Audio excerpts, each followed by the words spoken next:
Assalamualaikum warahmatullahi wabarakatuh. Apa kabar anak hebat kelas 6?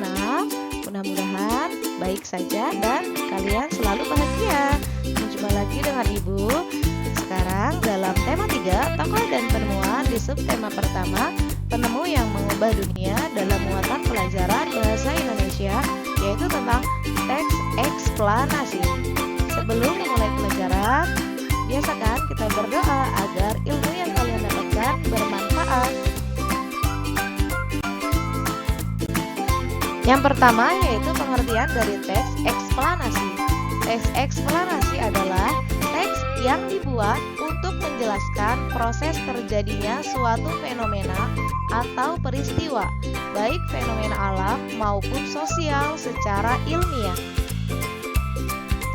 Teks eksplanasi ilmiah adalah teks eksplanasi yang menerangkan suatu proses yang bersifat ilmu pengetahuan alam, seperti gejala alam, terjadinya pelangi, proses arus listrik, dan sebagainya.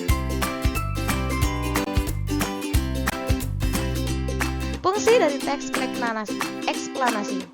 Teks eksplanasi berfungsi untuk memberikan penjelasan kepada pembaca tentang proses terjadinya sesuatu yang disusun menurut prinsip sebab akibat. Anak hebat, kemudian kita ke ciri-ciri teks eksplanasi ilmiah. Beberapa ciri-ciri teks eksplanasi adalah antara lain berisikan informasi yang berupa fakta atau hal yang nyata, pokok bahasan mengenai suatu peristiwa atau fenomena yang bersifat ilmiah atau tentang keilmuan, tidak berusaha untuk mempengaruhi pembaca untuk mempercayai hal yang dibahas tersebut, mempunyai struktur yang terdiri dari pernyataan umum, urutan sebab akibat, dan interpretasi. Memakai kata penanda urutan, misalnya pertama, kedua, ketiga, dan seterusnya. Lebih fokus pada hal umum, bukan partisipan manusia, misalnya peristiwa tsunami, banjir, gempa bumi, hujan, dan gunung meletus. Struktur teks eksplanasi. Struktur dari teks eksplanasi antara lain adalah yang pertama, pernyataan umum. Pernyataan umum berisi mengenai gambaran umum peristiwa atau fenomena alam yang akan dibicarakan atau diinformasikan. Intinya, dari pernyataan umum ini biasanya membahas mengenai proses bagaimana peristiwa atau fenomena alam itu bisa terjadi.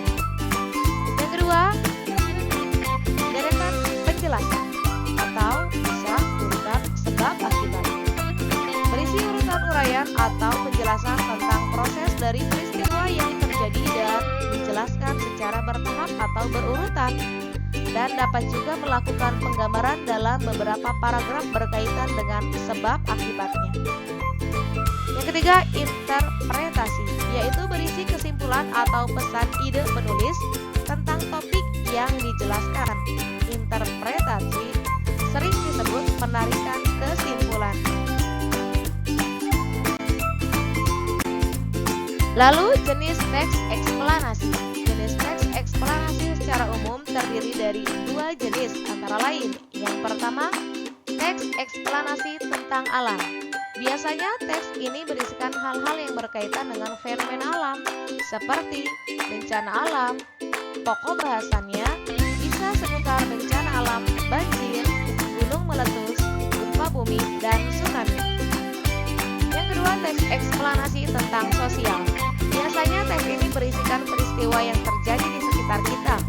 Misalnya, kejadian pemadaman listrik, kebakaran, kemiskinan, pengangguran. Selain itu, teks eksplanasi sosial bisa membahas topik lainnya. Misalnya, topik budaya, ekonomi, dan sebagainya. Ciri kaidah kebahasan teks eksplanasi ilmiah.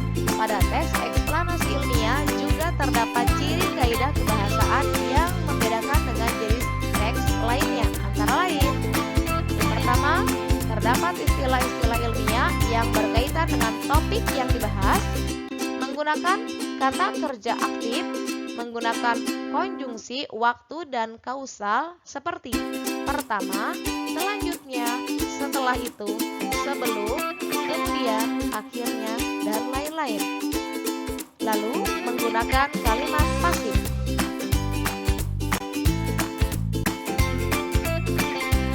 Anak hebat, ini dia contoh teks eksplanasi, yaitu tentang Thomas Alva Edison, sang penemu bola lampu pijar.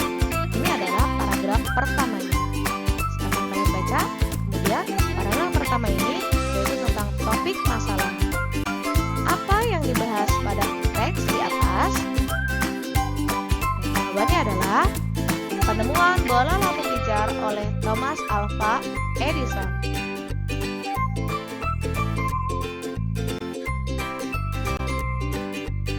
Kemudian paragraf yang kedua, yaitu tentang deret penjelas. Siapakah Thomas Alva Edison?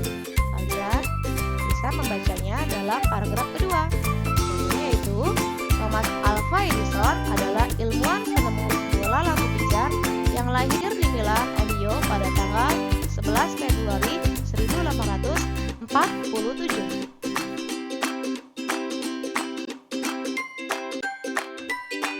Selanjutnya paragraf yang ketiga, yaitu tentang deret penjelas.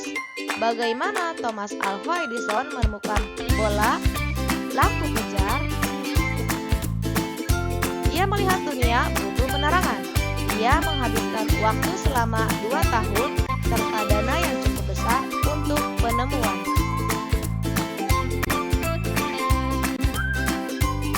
Paragraf yang keempat, tentang kesimpulan dan pesan atau pendapat pribadi penulis. Apa yang dapat kamu simpulkan tentang Thomas Alva Edison? Yaitu, Thomas Alva Edison memiliki sikap rasa ingin tahu yang sangat tinggi, serta seorang yang gigih dan pantang menyerah.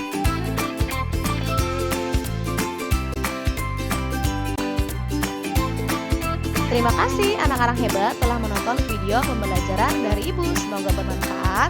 Selamat belajar dan selalu tetap jaga kesehatan.